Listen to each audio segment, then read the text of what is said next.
corporation that was formed when a number of families lost their adult children in Santa Barbara. And I'm here to mourn with you and to stand in solidarity with you, because there's a lot going on in our country and in our county and in this jail that's absolutely wrong. And if we don't have the courage to speak up, it will go on and on and on. Unfortunately, there's a lot of shame connected with being in a jail. There's a lot of shame connected with using drugs.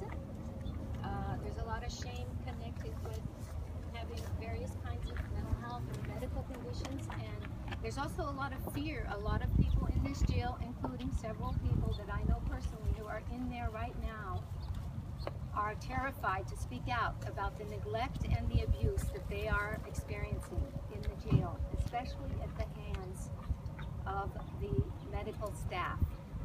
For some reason, this particular corporation that our county has entrusted to provide medical care and mental health care and dental care and optical care in our jail is not a trustworthy corporation. It has proven it over and over and over. And our county supervisors and our sheriff have chosen to contract with this Horizon Corporation, which used to be called Prison Health Services, despite its very ugly reputation. And we gave this corporation the benefit of the doubt for a few years, but now we have seen the pattern. And the pattern is that they simply do not care enough. Their bottom line is profit. They have to make a profit, and they're making a lot of profit. They're making so much money that they have a special fund that they put millions of dollars into to take care of the collateral damage.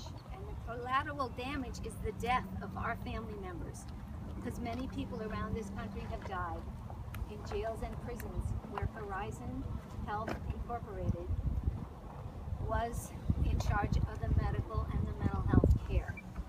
So our county supervisors, thankfully, we need to thank them for not automatically renewing the contract with this corporation on the 23rd of June when they appeared, when they had a hearing about this. And so now they're having to decide, our decision makers are having to decide what they're going to do. And they have to decide it by September 25th. And they're waiting to hear from this community how we feel about Horizon Health Incorporated. So unfortunately, we're gathered here at a moment when it's too late to help Ray Herrera. But at the same time, if every one of us contacts our county supervisors, if we write them, call them, and have the courage to speak at their hearings, we will make a difference, and we may save some lives. So this is not the first time that family members like ourselves have stood in front of this jail with the press behind us. Unfortunately, a few years ago, we all stood here and there was a very, very young man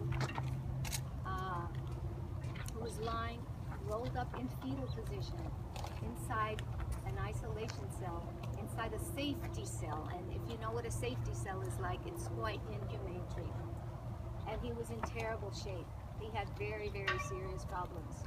And we had to stand up for the rights of that young man. And we've got to continue to do this. So every one of you here today, every one of us has a lot of courage. And it's going to take courage to change this reality. So I'm so sorry. I'm so sorry for your loss, for our loss. And we have to be very courageous to make sure this does not happen again.